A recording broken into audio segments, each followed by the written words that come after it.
Assalamualaikum warahmatullahi wabarakatuh. Bismillah walhamdulillah sallallahu ala sayyidina Muhammadin wa ala alihi wa ashabihi ahli sidqi wal wafa.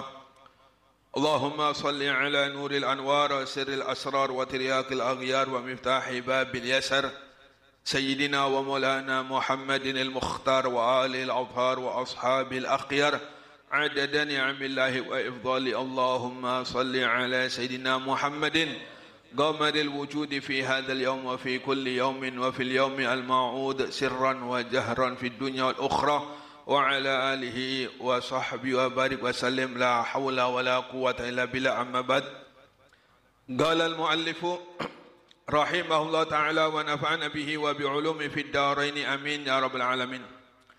بسم الله الرحمن الرحيم. فصل كيفية ترك عادة الشبع والإكثار. لعلك تقول قد صار الشبع والإكثار في الأكل عادة فكيف أتركها؟ فاعلم أن ذلك يسهل على من أراده بتدريس وهو أن ينقص كل يوم طعام لقمة حتى ينقص رغيفا في مقدار شهر فيظهر أثره ويصير التقليل عادته ثم إذا أذعنت بالقليل فلك النظر في الوقت والقدر والجنس الآخر ما قال رضي الله تعالى عنه. Lanjutan pembahasan minggu kemarin, nasihat dari Al-Imam Ghazali. Mudah-mudahan kita semua mendapatkan keberkahannya, amin ya rabbal alamin. Faslun kaifiyatu tarki adati syab'i wal ikthar. Tata cara untuk meninggalkan kebiasaan kenyang dan makan terlalu banyak. Ya, minta maaf sebelumnya. Di antara yang susah untuk kita rubah itu adalah kebiasaan. Minta maaf, orang kalau sudah biasa rokok, biasanya susah untuk menghentikannya. Susah banget untuk menghentikannya. Apapun kebiasaan yang sudah kita lakukan itu memang susah untuk kita rubah. Biasa rokokan, biasa minum kopi, biasa makan banyak, biasa kenyang. Untuk kita rubah, makan sedikit demi sedikit, ya bukan sedikit-sedikit makan, bukan sedikit makan ya, namun makan sedikit demi sedikit. Sebelum kenyang berhenti, lapar baru makan. Nah, untuk merubah kebiasaan yang lebih baik ini biasanya susah untuk kita kerjakan, butuh perjuangan yang maksimal.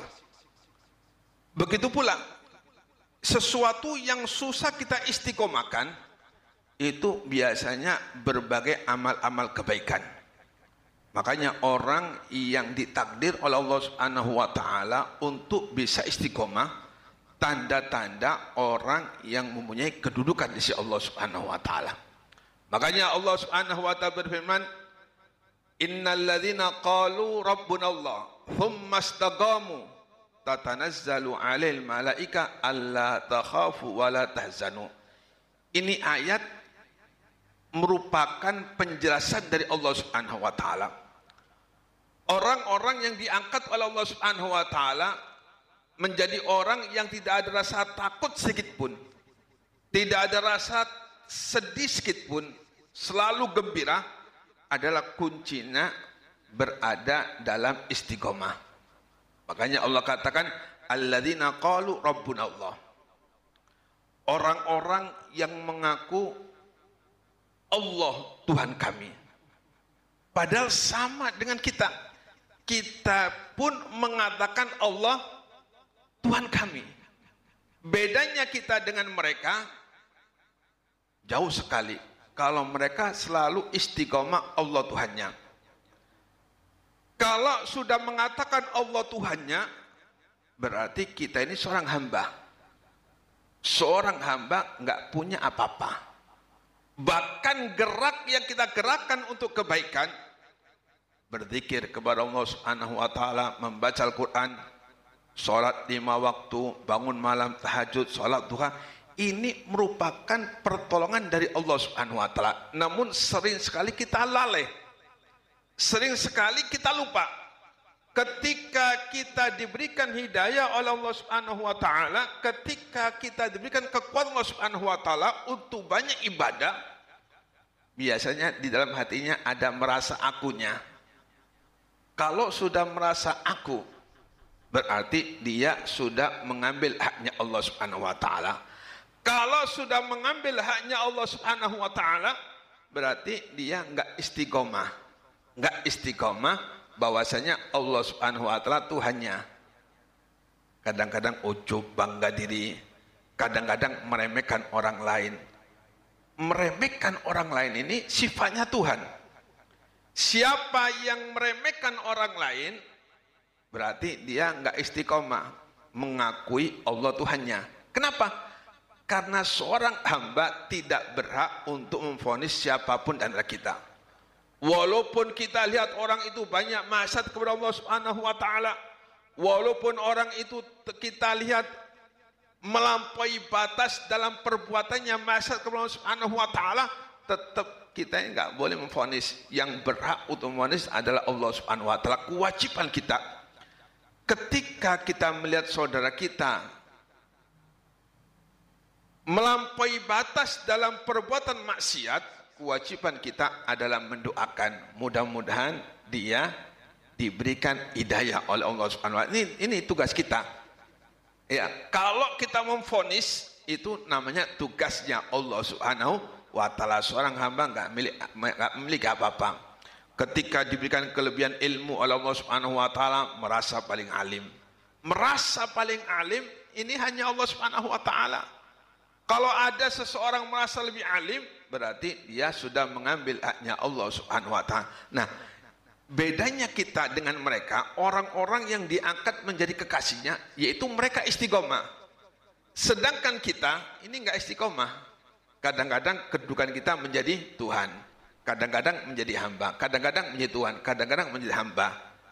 Nah, ini yang menjadikan penyebab kita ini jauh dari Allah Subhanahu wa taala. Ini yang menjadikan kita ini sebab kita dihijab oleh Allah Subhanahu wa taala.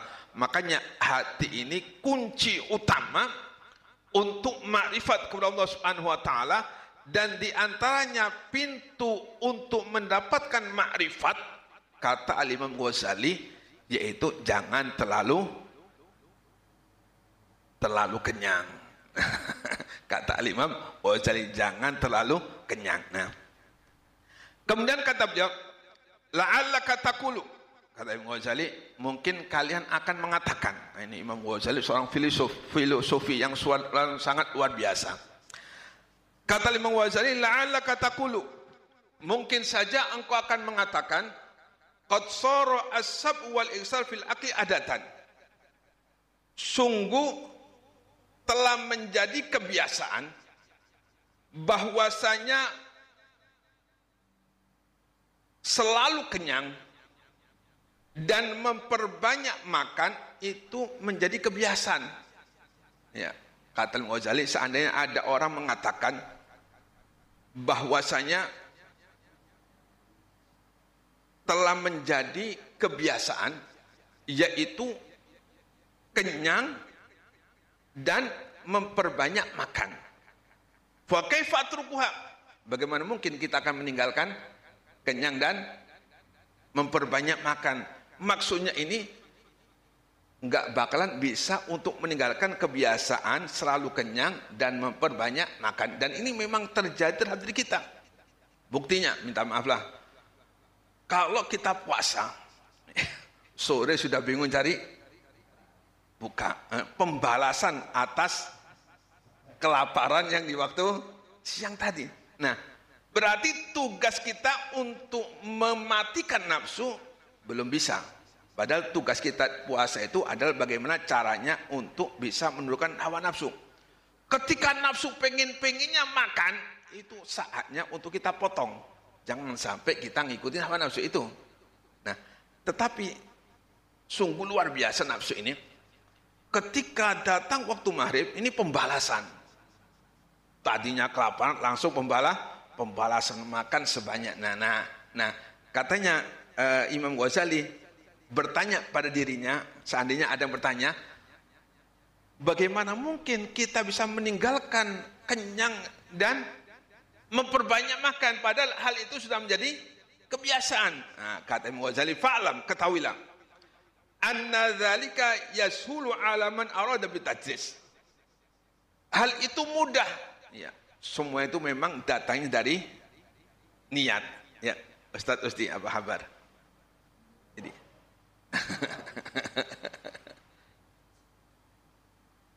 segala sesuatu seseorang bisa merubah itu memang harus niat dan bersungguh-sungguh. Manjada wajada. Barang siapa yang bersungguh-sungguh akan sukses. Orang nggak biasa bangun waktu malam. Cuma kalau dia biasakan dan dia berusaha untuk melawan hawa nafsunya, maka nanti ada pertolongan Allah Subhanahu wa taala. Ini janji Allah Subhanahu wa taala, walladzina jahadu fina lanahdiyannahum subulana.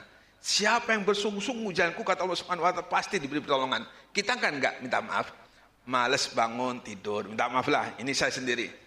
Malas salat duha diikuti, malas baca zikir diikuti, malas baca Quran diikuti, sehingga kita nggak ada perlawanan, nggak ada perjuangan untuk mengalahkan hawa nafsu. Bagaimana mungkin seseorang akan bisa menundukkan hawa nafsunya kalau dia nggak ada perjuangan untuk mengalahkannya? Makanya orang-orang arifillah, orang-orang sudah ma'rifat kepada Allah Subhanahu wa taala, itu bukan butuh waktu setahun, 2 tahun, 3, 5 tahun, 10 tahun untuk bisa menundukkan hawa nafsunya, butuh berpuluh tahun. Malah Al-Habib Abdul mengatakan, setelah aku 20 tahun berusaha untuk menundukkan nafsuku, baru aku merasakan nikmatnya ibadah kepada Allah Subhanahu wa taala. Innal Habib Abdullah Al-Haddad setelah 20 tahun bersusah payah untuk bisa menundukkan hawa nafsunya, menjaga istiqomah amal-amal ibadahnya, baru beliau merasakan nikmatnya ibadah kepada Allah Subhanahu wa taala. Nah, segala sesuatu dari niat. Innamal a'malu binniyat. Sesungguhnya sahnya amal dari niat. Apapun kalau kita niatkan dan kita berusaha semaksimal mungkin, di situ ada pertolongan Allah Subhanahu wa taala. Namun kalau kita separuh-separuh, maka jangan bakal kita akan mendapatkan pertolongan dari Allah Subhanahu wa taala. Kenapa? Karena niatnya enggak sungguhan. Tapi siapapun yang niatnya beneran, pasti apa yang dikehendaki dibantu oleh Allah Subhanahu wa taala, tentunya yaitu berusaha sambil berdoa minta sama Allah Subhanahu wa taala, bukan hanya dengan tidur dan cuma niat yang enggak bakalan. Kemudian anna dzalika sulu ala man arada bitajis. Nah, untuk mengurangi dari banyak makan dan untuk mengurangi kenyang itu bisa, kata Imam Ghazali, mudah sekali bagi yang ingin untuk mengurangi kenyang dan mengurangi banyak makan, yaitu dengan bitajis, dengan diatur pelan-pelan. Wa huwa ayyangkusa kulla yaumin ta'ami luqmah, kata Imam Ghazali, yaitu dengan mengurangi setiap harinya 1 suapan. Ya, minta maaf, selain di daerah di negara Indonesia, di daerah Arab, di daerah sana itu ya, itu makannya kan gandum. Makan gandum kayak roti. Bulat-bulat, kita ambil 1 suapan, kita ambil. Jadi bisa dihitung. Jadi 1 bulatan dari gandum tadi, roti gandum, itu bisa dihitung berapa suapan. Kalau kita kan nggak pernah ngitung berapa suapan misalnya. Ya, kalau roti itu bisa dikurang, bisa dihitung. Oh, 1 bulat roti gandum 10 suapan. Oh, 1 piring itu 20 suapan. Cuma kita nggak pernah ngitung berapa kali kita menjawab ketika kita makan. Nah, kata Imam Ghazali, wa huwa yanqusu kulla yaumin, yaitu mengurangi setiap harinya min ta'ami luqmah, 1 suapan. Minta maaf, tadinya mungkin makan roti gandum itu sehari 20 suapan, sehari dikurangi 1 berarti menjadi 19 suapan. Sehari dikurangi menjadi 18 suapan. Terus dikurangi hatta yang kusor rogifan fi midari sahr, sehingga sampai 1 bulan dia mengurangi 1 roti. Seandainya setiap harinya dia makan 2 roti, nah kata Imam Ghazali, kan dikurangi setiap harinya satu suapan, 1 lukma, 1 puluhan. 1 puluhan. Nah, 1 bulan kata Imam Ghazali itu dia sudah bisa mengurangi ya 1 roti. Roti apa ini? Roti gandum tadi. Fayadharu atharu wa yasiru al-taqli adatu. Maka enggak terasa. Kalau kita sedikit demi sedikit, yang tadinya 10 suapan dikurangi sehari menjadi 9, sehari lagi 8, dikurangi, maka dengan kebiasaan yang sedikit demi sedikit kurangi, maka akan menjadi kebiasaannya dia mengurangi makan yang kita makan. Sebab orang yang terlalu banyak makan, minta maaf, ini kurang bagus juga terhadap kesehatan. Makanya orang yang puasa itu orang sehat. Maka Nabi Muhammad itu di dalam sebulan itu seharusnya kita ini ada puasa. Paling afdalnya puasa Daud. Sekarang puasa, besok enggak. Sekarang puasa, besok enggak. Atau kalau enggak, puasa Senin, Kamis. Atau kalau enggak, puasa Ayyamul Bid, hari-hari terang. Hari-hari terang, 13, 14, 15. Kalau enggak, Ayyamus Sud, hari-hari gelap. Hari-hari gelap, 28, 29, 30. Nah, siapa yang dalam sebulan ini ada puasa, paling enggak Senin, Kamis, maka insya Allah badannya akan menjadi sehat. Maka Nabi Muhammad, sumu tasihu, puasalah kalian, maka kalian akan menjadi sehat. Kalau kita nggak bisa puasa, paling nggak makan kita kurangi. Banyak minum nggak masalah, minum air putih. Biasanya sehari makan 3 kali, kita kurangi 2 kali. Minum yang banyak. Nah, ini bisa menjadikan badan kita akan menjadi badan yang sehat. Ya mudah-mudahan Allah Subhanahu Wa Taala selalu memberikan kita hidayah, inayah, sehingga kita selalu berada dalam jalan yang diridhoi Allah Subhanahu Wa Taala, dan mudah-mudahan kita selalu kesehatan Allah Subhanahu Wa Taala. Amin ya rabbal alamin. Insyaallah kita